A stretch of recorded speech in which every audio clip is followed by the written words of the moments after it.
Welcome to the Who I Am podcast with Mandolyn Freeland, Marcely Woofenden, and special guest. We are dedicated to sharing women's stories from all walks of life. We will be diving into experiences, challenges, and triumphs. If you are a woman, then this podcast is for you, and we are so glad that you found us. Hi, welcome listeners. I'm Mandolyn. I'm with my sister Marcy. Hi. And we have special guest Jessica Endicott on with us today. Hi, Jessica. Hi, everyone. Okay, we invited Jessica to be on our podcast today because, we share stories of women that we think are amazing. And Marcy and I feel really blessed to know so many amazing women. And our goal is just to introduce as many of them to our listeners as possible so you can see for yourself why we feel like they're amazing. And Jessica's story is pretty incredible. Her and I just met recently in the last few months from a mutual friend, Deanne, I'm so grateful for Deanne and I to have our friendship. And then she keeps introducing me to amazing women like Jessica. So grateful for you, Deanne. I know you're listening. Jessica, tell us who you are. Yeah, thank you for that beautiful introduction to Mandolyn. And yeah, it's a pleasure to be here. I'm so grateful for Deanne too and our connection. So I'm Jessica Endicott. I am a mother of 2 amazing children, and I have 3 beautiful grandchildren. I am an integrated mind-body therapist specializing in addiction, recovery, and nutrition. So that's it. Okay. I also have other certificates. I'm a functional nutritionist, yoga therapist, and mindfulness instructor as well. Yeah, let's be honest. You do all the things. Jessica, I see you on podcast and shows and things all the time. I think you're really comfortable on camera, which is awesome. The first time I heard you, Deanne said, "You've got to meet my friend Jessica. She's amazing. Just listen to this podcast." And it was a podcast where you were sharing your story. And I was pulling weeds that day. And I just remember feeling like, oh my gosh, I have to meet her. Like, she is just incredible. So I would love for you to share with our listeners, like, what got you into your line of work with addiction? Yeah. So I love that you were pulling weeds, because like pulling weeds, is very symbolic in our life, clearing our garden. So what got me into addiction is my father was an alcoholic. So my father was an alcoholic. I grew up with an addictive, abusive alcoholic father who ended up passing away in 2002 from his alcoholism. And I have siblings that have used substances, a lot of friends. I tinkered with it myself in my teenage years, and that's how I met my husband. So I met my husband when we were 17 years old, and we were high school sweethearts. We hung out together, we partied together, and then I ended up getting pregnant. And when I got pregnant, I stopped my drug use. I stopped partying as hard. He continued to smoke weed, but eventually, it ended up being opiates. And the reason that it ended up being opiates is because he had a hernia operation in 2004. And the doctor and the dentist were prescribing prescriptions back and forth. So he'd had a hernia operation and dental work. And so both of them were giving him opiates. They were giving him Loratab and Percocets. And within just a couple months, he had over 300 pills. Now, 300 prescription pills, right? Because they were prescribed from a medical professional. And so we didn't know the dangers of it at the time. My husband became addicted to them and started turning to hardcore drugs. And he was not somebody that you would think would be that type of person. We had 2 beautiful children. We had a successful hardwood flooring business. We did $1.3 million in sales within the first couple of years of having our hardwood flooring business. We were featured in the Parade of Homes. We were incredibly successful. And then he had these procedures done and became incredibly addicted to them. And my sweet, beautiful, amazing husband changed. So he started going through a treatment program, and the treatment program was really great. They had a family support group, they had the addict support group, they had a medical doctor, and they had a psychologist on staff. But one of the biggest things is when we started going there, they wanted to put him on Suboxone, and Suboxone is an opiate antagonist. So if they use opiates, what it does is it blocks the receptors in the brain from them getting high from it. And we were very hesitant to use another product, to go from one substance to another substance. But the doctor and the psychologist promised us, well, he'll only be on it for 6 months to a year while we develop coping skills and we get to the root cause of his addiction. So we agreed and we started this treatment center. It was July 26th of 2006. So we started this treatment center and everything was going fine until one day something happened between the doctor and the psychologist and they split. So now this treatment center that we were going to was no longer in existence. And we had a choice to follow the doctor or the psychologist. And so we had to follow the doctor. We had to follow the doctor because my husband was dependent now on the Suboxone. You can't just stop taking it. You go through horrible withdrawals, like incredibly horrible withdrawals. And not only that, but you also go through what's called post-acute withdrawal syndrome. So if he were to stop taking it, he would also go through the withdrawals of the heroin. So he would go through the withdrawals of opiates, which heroin is an opiate, and then he would also go through the withdrawals of the medication. So horrible, excruciating withdrawals. And people can die from heroin, they can die from benzos, and they can die from alcohol withdrawal. So those are the three major ones that people can die from when they're withdrawing. So we followed the medical doctor, and the medical doctor just kept upping his dose, never tapering him off. We were paying over $500 a month to go to this doctor because it was not covered by insurance. And it continued for over 3 years. And then it continued for 6 years. So for 6 years, my husband was on the Suboxone. And it changed him. He began learning how to abuse the Suboxone. And I would go to the doctor and I would say, please get him off of this. Please get him off of this. He's now abusing it. Like, he's learned how to abuse it. And you're not doing anything to help him recover from what we originally came to you for. And the doctor's just like, oh, I'll talk to him. I'll talk to him. I'll talk to him. But he never talked to him. And so Charles, my husband, and I decided that we would slowly wean him off of the medication. So we started weaning him down off of it, and he made a big jump off of the medication, and it caused him to go back to using. So he relapsed hardcore, went back to using heroin, and completely changed him. And so because that completely changed him, he was now this monster. And it's very hard to watch somebody that you love going down this path, and that person that you love no longer exists because now the drug has taken over. So not only are you like watching them deteriorate, and you're trying really hard to save their life because you know that if they keep going this way, that's what's going to happen. It's going to be the death of them. And so you become a different person too, trying to fight this addiction. You become addicted to their addiction. And Charles just kept on holding on to him and holding on to him. And he couldn't beat it. He was in and out of treatment centers the last couple of years of his life, different treatment centers. And he was sober for a couple months before he relapsed really, really hard again on November 25th. And this time it took his life.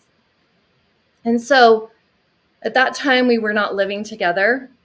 He was staying with his mother, and me and my kids, we had just moved from a home in Daybreak over to this little 2-bedroom apartment where me and my daughter were sharing our space.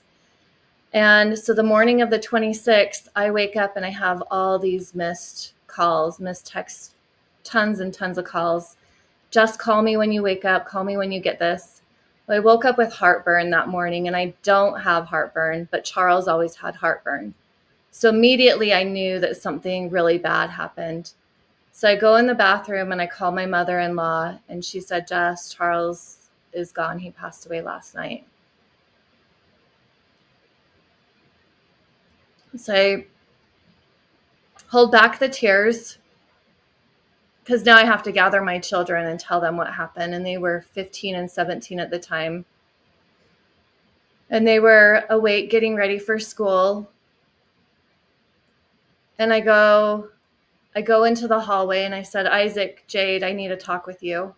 I need to talk with both of you. And I couldn't hold it in anymore. And I just said, your dad passed away last night. He didn't make it.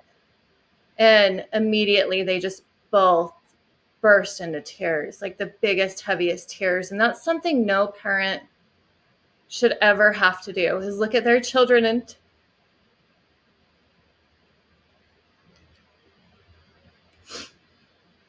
tell their children that their father passed away when we'd fought so hard. We'd fought so hard to try and save him from it. My kids decided that they were still going to go to school that day after they composed themselves. And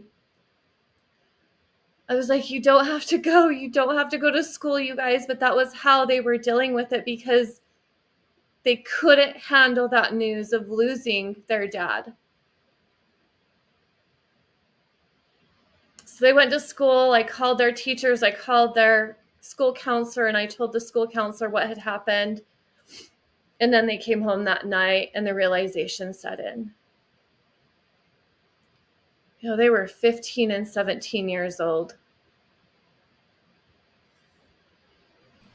Jessica, how did that impact them, like, long term?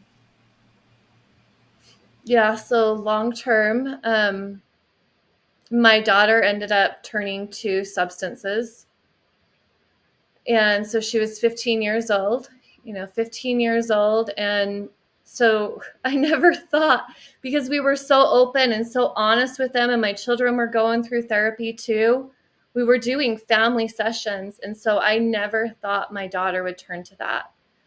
But she was so severely impacted by it because he was so embarrassed with his drug use before he passed away that he pushed my daughter out of his life. He'd also cheated on me too. So not only did he relapse, but he also cheated on me and ran away with another woman. And he was so incredibly embarrassed by that it created a big wedge between him and my daughter before he passed away. And so, of course, when he passed, it was very tragic for her because that relationship wasn't mended. And so she turned to substances. And I knew that she was using, but I now was working full time, where before I wasn't working full time out of the house. I was working full time in the house. And now I had to have a job outside to be able to take care of my children. And so it was this big battle, right? I could feel really strongly in my heart and my gut that something was terribly wrong with her. Yet I had to be at work because we needed money. Otherwise, I couldn't feed my children. I couldn't put a roof over their head. And she fell in love with a high school sweetheart, or a family friend. He was a family friend who was also using drugs. And so she just started going down that path with him. Luckily, she did get pregnant. So similar story to mine. She got pregnant and stopped using, only to, after finishing breastfeeding, going back to drinking alcohol because she hadn't dealt with that trauma. So she is now, she checked herself into a rehab on her 25th birthday, which was in October. So she is now, I can't do the math right now, but she's sober. She's clean and she's sober and she's thriving Yay! and she's beating addiction, That's so right? awesome. Love it. That's huge. So that's what What about your path. son? Yeah, my son is doing great. He tinkered with alcohol, but he ended up joining the Navy because that was his way of escaping and his way of like trying to deal with life. And so he chose to join the Navy. He's out now, has two children. He just had a baby, so he has a little son and a little daughter now. And my daughter has a daughter. So I've got two granddaughters and a grandson, which is amazing and wonderful. And Mandolin, you'd asked how that impacted my children. So now it's still impacting them. It doesn't ever go away. It never goes away. There, we have these family gatherings and they don't get to have their dad there. My grandchildren don't get to have a grandpa now. So they're missing out on that. And he's missing out on that. Yes, he's here with us spiritually, but physically, like, to not have somebody here with you physically is very hard. Right. I can't imagine. I mean, your marriage is like the perfect example of for better or worse. And luckily most of us don't get to experience the worst that you experienced. Um, you're amazing. You're such a good example of being strong for your husband. You guys, it's obvious that you were best friends and that you were always trying to cheer him on and help him until you couldn't or until he wouldn't allow you to. But I love that you've turned all these things into positives. And like you said, your kids will always be affected, but like your daughter has gone through this similar to you.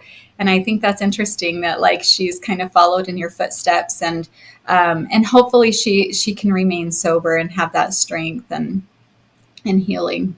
Yeah. And I think she will. She's strong enough and she knows a better way. She knows what she wants and she knows what she wants to provide for her kids. And so we've broken that addiction. We've broken that generational addiction gene in our family now, which is huge. It's huge. And when she was in treatment, I was praying and I was meditating and I had this overwhelming feeling that my grandchildren are never going to have to suffer with addiction the way that we have. And That's that's so amazing. beautiful. It is beautiful. I love that you feel that. That's incredible. So, okay, so it kind of made me think at the beginning of your story, no one ever wants their spouse to be using anything, even marijuana. But gall, I can't help but think like he should have just kept using marijuana to help him through those, operations and whatever else he was dealing with. And like you said, it's amazing how much we trust our doctors and we just trust like, okay, if this is what they're giving, then that's what we're supposed to be taking. And Mm-hmm. I think there's so many lessons that we can learn from you and your experience, but that's one that's huge. Like, no, we don't have to take this medication. I don't like the way they make me feel. I remember after my first baby, they gave me some kind of pills, Percocet or something, and I took one and felt awful. And I'm like, I don't need these. So usually now I'll say, nope, don't even give me anything. And if they do give me something, I just, throw it away. But what a good lesson, and that's unfortunate that you guys had to experience that. Right. Yeah, well, and see, Mandolin, there's natural things that you can do for pain. So you can support your endorphin system by taking some freeform amino acids, which work with the opiate receptors, and those are endorphogens. So endorphogens is going to help with that natural pain system that we have. I have a friend who broke her foot in 4 places, and she didn't use pain. She used pain meds the very first day, and then she switched over to this amino acid, which is D-phenylalanine, which is comes in.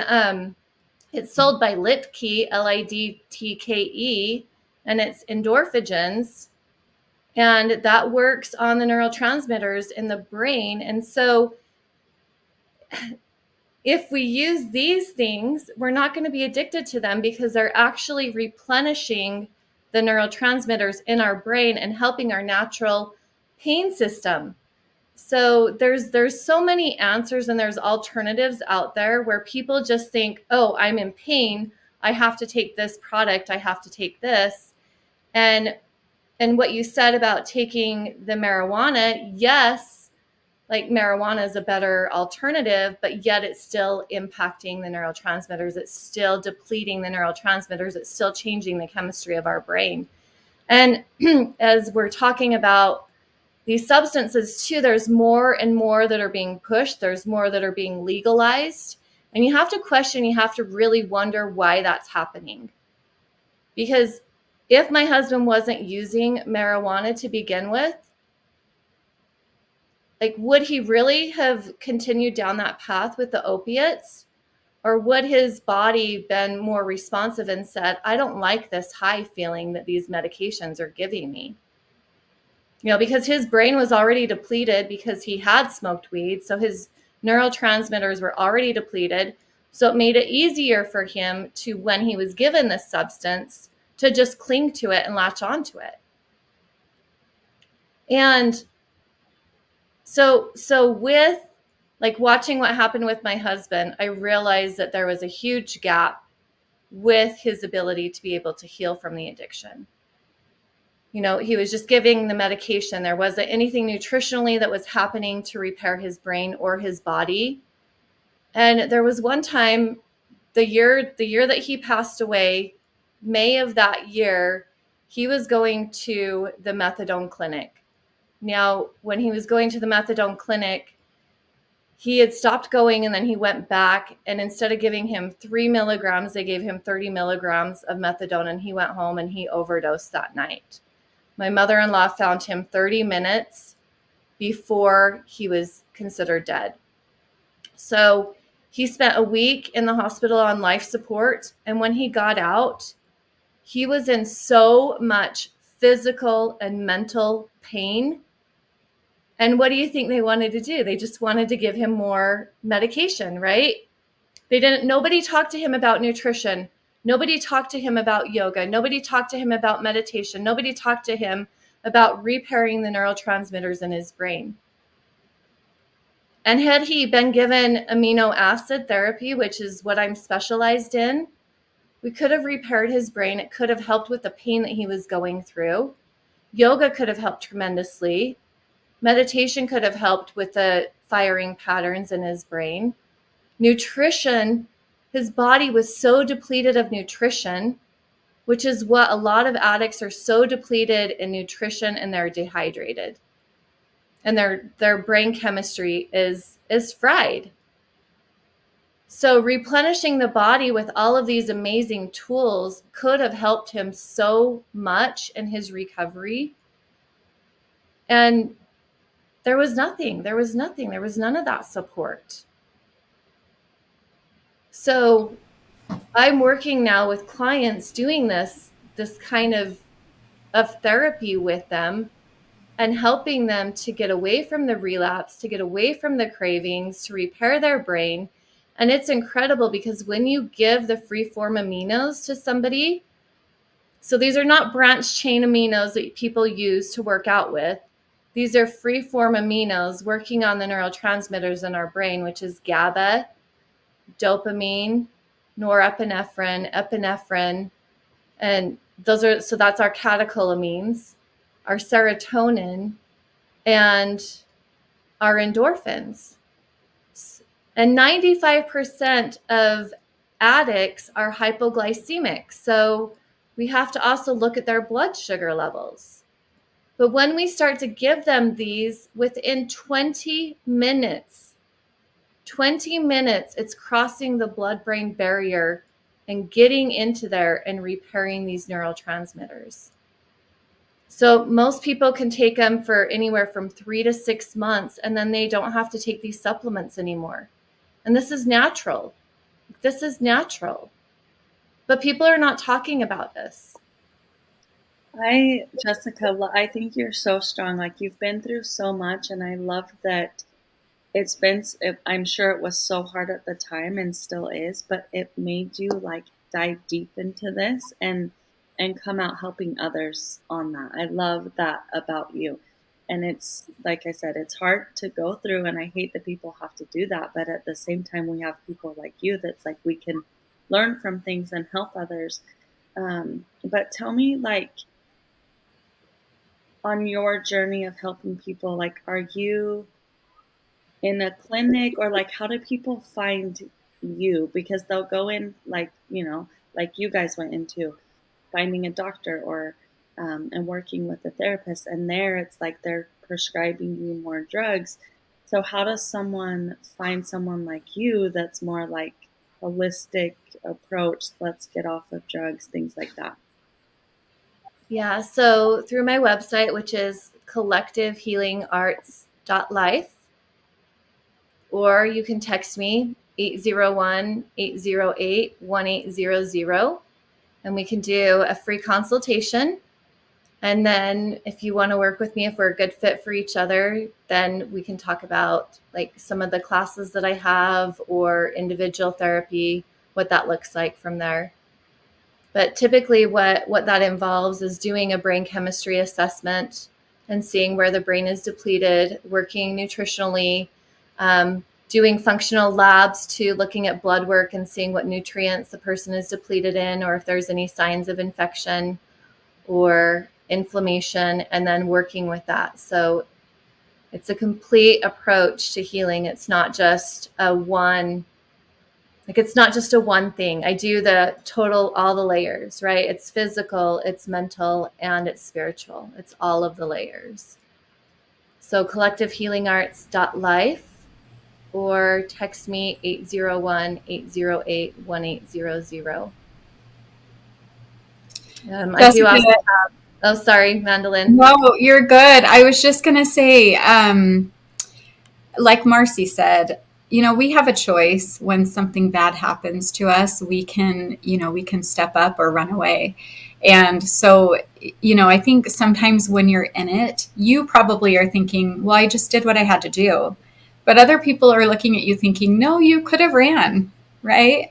So I just want to tell you, like, sorry, I shouldn't be this emotional, but I just think you're amazing for being here and helping other people through their battles. It is a scary, hard thing. And I love that you're like getting all nerdy and excited about these things, and probably thinking, I wish I would have had these for my husband. I wish they would have been around. And I'm sure that's where your passion lies. Like, you can't help him, so you're helping others. And I bet that's really rewarding for you. It is. And at the same time, I didn't want to do this. Like, I really tried not to go into addiction. I just wanted to focus on autoimmune diseases, but it just keeps on like coming back, right? It just keeps on, God keeps on saying, no, Jess, this is where you have to go. Like, I'm pushing you, I'm giving this to you. And it just, like, it's just where I've fallen and landed. And it is rewarding to see, people breaking through and coming out. And like, I had the most beautiful message from a client the other day that said, there's no way I could have gotten through these last few days without the information that you've taught me and without the supplements that you've given to me. And he was severely depressed. He was depressed to the point where he wanted to take his life. And these are the people that I see. Oh my gosh. Okay, so when I first decided, finally, fine, I surrender. This is the work that I'm going to do. I show up to a client's house who had canceled many times. She'd canceled many times, and then this time she didn't cancel her appointment with me. And I show up to her house, and she was in overdose.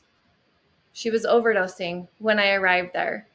And so call 911, get 911 there, get her to the hospital, and ended up getting her into an intensive treatment center, which is a holistic one, which is an incredible place. It's in Sedona, and it's one of the only ones that I found that offers what they're doing. holistically with nutrition and all the things that I do too. But that night I went home and I was like, really, God? Like, really? Like, this is the first client that I'm going to have? Like, why are you challenging me like this? I cannot do this. I cannot do this. And then God said to me, Jessica, had you not been there, she wouldn't have made it. Right? So just, yeah, this line of work is crazy. It's hard. It's really hard. I'm not going to lie. But it's also very rewarding. It's incredibly rewarding. And it's so interesting how God puts us in these paths, even though we have all that resistance behind it, right? So God has said, you weren't born into this life without I put you here with all of this experience with the alcoholic father and with this husband so that you could help people. Because that's how we help people, is through our experience, right? We can't put ourselves in other people's shoes if we haven't walked it ourselves. It's easy to imagine, but we can't do it if we haven't walked it ourselves. And one of the things that I didn't talk about is before my husband passed away, I was also severely injured in a car accident where I suffered a concussion and physical injuries. And I had to overcome those too. And I overcame those using some of the tools that I have now, the yoga, the meditation, and the aminos and the nutrition. And my daughter is continuing to overcome her alcoholism using these tools as well. So they're powerful. They work. They do work. Yeah, that's amazing to know that there's help out there. I actually have a friend who her husband is struggling with deep depression, and crazy how it's just he can't even function. And so now they have him on ketamine treatments to be able to just function. And I have watched that and I thought, for her, it's joyful just to have that little piece of feeling like almost normal again. And it made me so sad to think that that's what it takes. And he really isn't even close to normal with that. But it just made me think, is the amino acids, is that therapy maybe something not just for addicts, but is that something that even individuals like that are suffering from like deep depression and stuff could help with? Yep, absolutely. Absolutely. And so one of the things, I just saw an ad yesterday for a company that's pushing ketamine troches, and it's saying small dosing ketamine at home. But I did a podcast on this. It's the Wellness Crusaders. That's one of my shows. So the Wellness Crusaders, and we talked about ketamine, the benefits and the risks associated with it. And ketamine is working on the opiate receptors as well as the GABA receptors. And so if we think about opiates, L-phenylalanine works with that. It replenishes those. Serotonin levels are usually depleted in those who are suffering with Great Depression. And so taking these free-form aminos, 5-HTP or L-tryptophan, can help increase the serotonin levels. You have to be very careful, though, with taking it and work with a practitioner who understands it, because if people are on SSRIs, they need to really utilize caution. They can't just jump in and take it. They do have to work with a practitioner. And, that's what doctors are so quick to do, is prescribe pharmaceuticals, and ketamine is a pharmaceutical. It's incredibly worrisome to me because it is an opiate. It is an opiate. And even small dosing that, there's great risks associated with addiction. There's addiction and even death.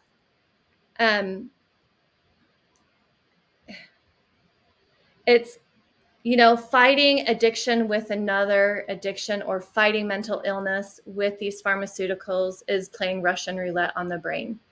Dr. Amen is an incredible doctor. He's a neuroscientist. He's a psychologist. He studied the brain ins and out. He's done over 300,000 brain SPECT images. And a lot of psychiatrists or doctors are just prescribing medication when they don't know how the brain is going to react. I have a client right now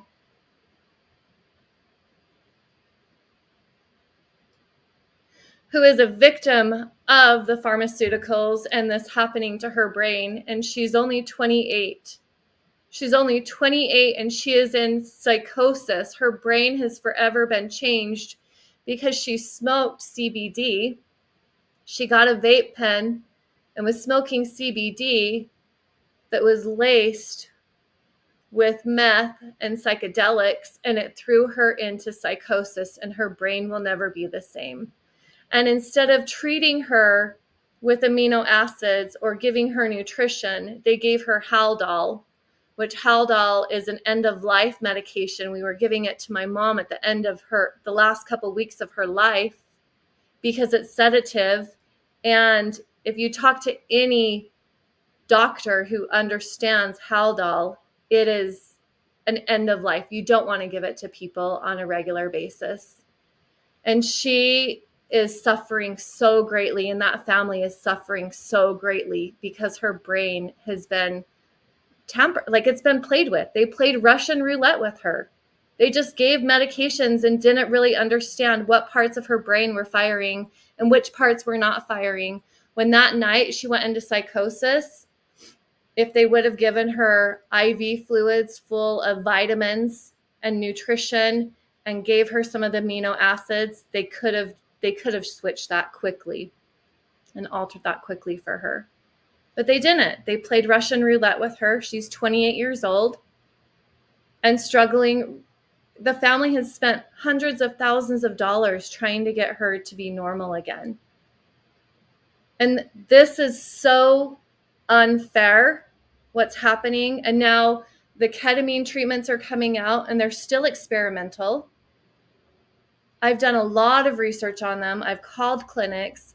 I have a friend who's a psychotherapist who is highly trained with administering ketamine, and she said she won't even offer it. She said it is a very end of life thing. She said it is the very last thing that she will resort to if all the other therapies are not working, because it is so highly addictive. And Andrew Huberman did a really great show on the risks and benefits of it too. So I highly suggest watching that, as well as watching the Wellness Crusaders podcast with the ketamine risks and benefits. There's a lot of incredible information on there. But it's, and they're legalizing marijuana, they're legalizing CBD, they're legalizing psychedelics, psilocybin, which these are altering the chemistry of the brain. Yes, there is a time and a place for certain things and for these, but it's to be used very cautiously and with somebody who understands the integration afterwards and who also understands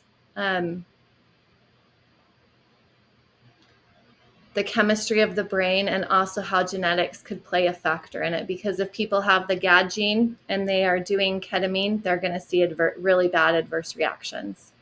If people have the COMT gene, they're not methylating correctly.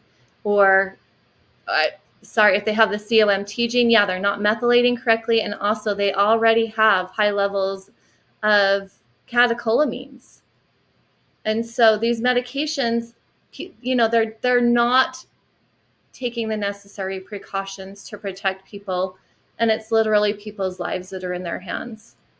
So I think a lot of consideration should go into, and a lot of consideration and research should go into looking at these treatments before people just agree to do it.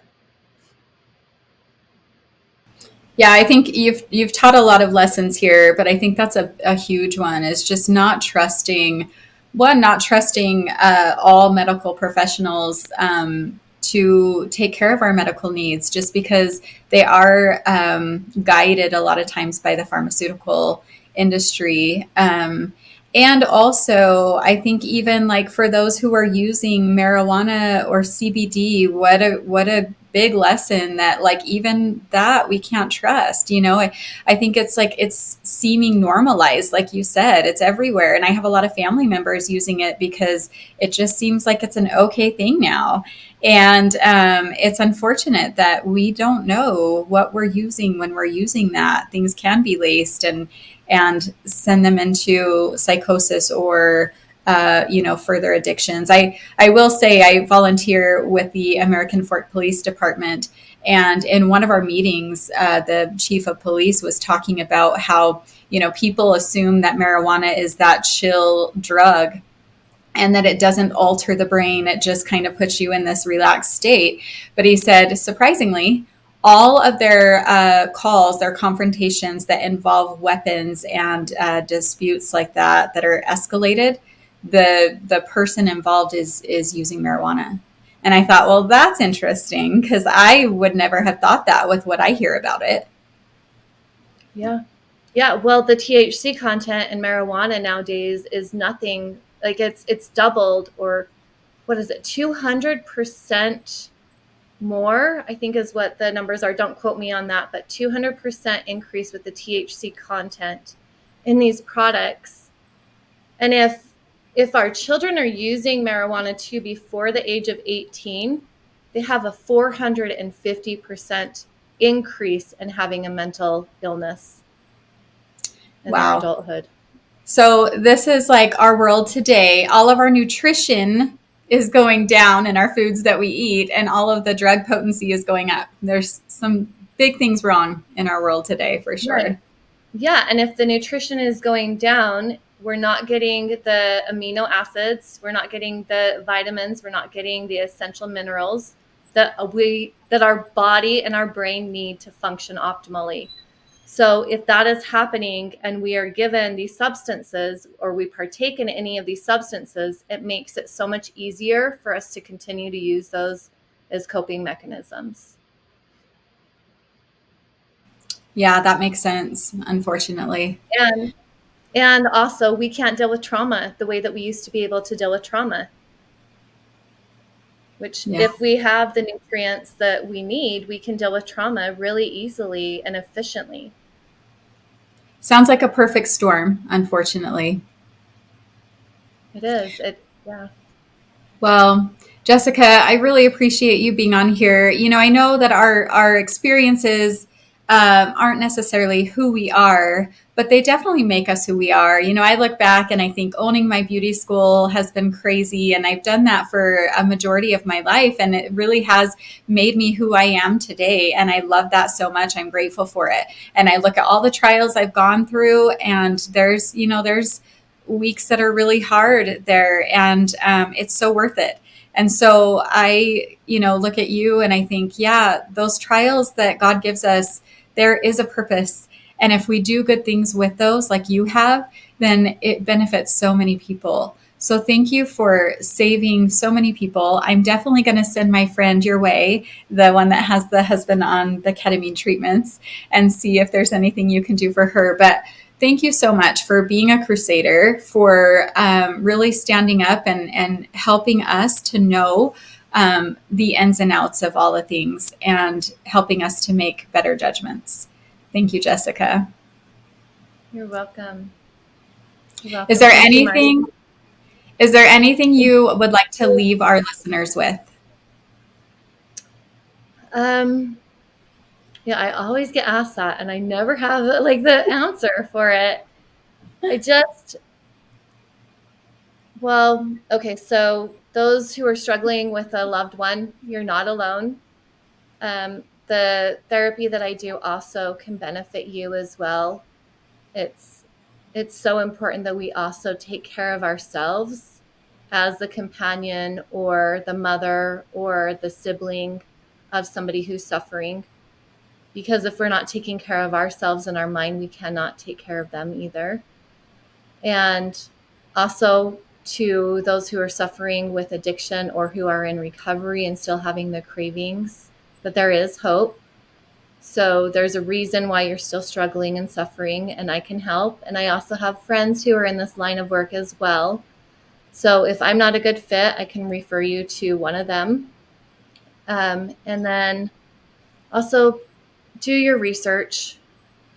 Please do your research. You have to really take your life into your own hands and do the research and not just trust what is being pushed out there in our world. Just because it's being pushed does not mean that it's right or that it's good for you. And if you need help making those decisions and doing the research, I've done a lot. I'm here to talk to. I do offer a free consultation. So please reach out to me, Jessica, at collectivehealingarts.life, Life. Go to my website, collectivehealingarts.life, or text me 801-808-1800. Wonderful.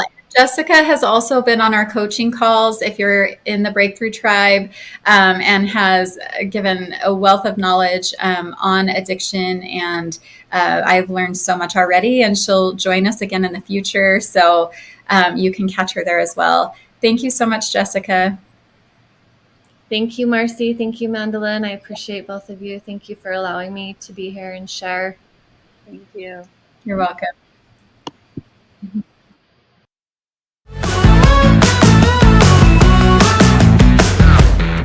Thank you for joining us. If you feel in your heart to be a part of our community for women, check us out at thebreakthroughtribe.com.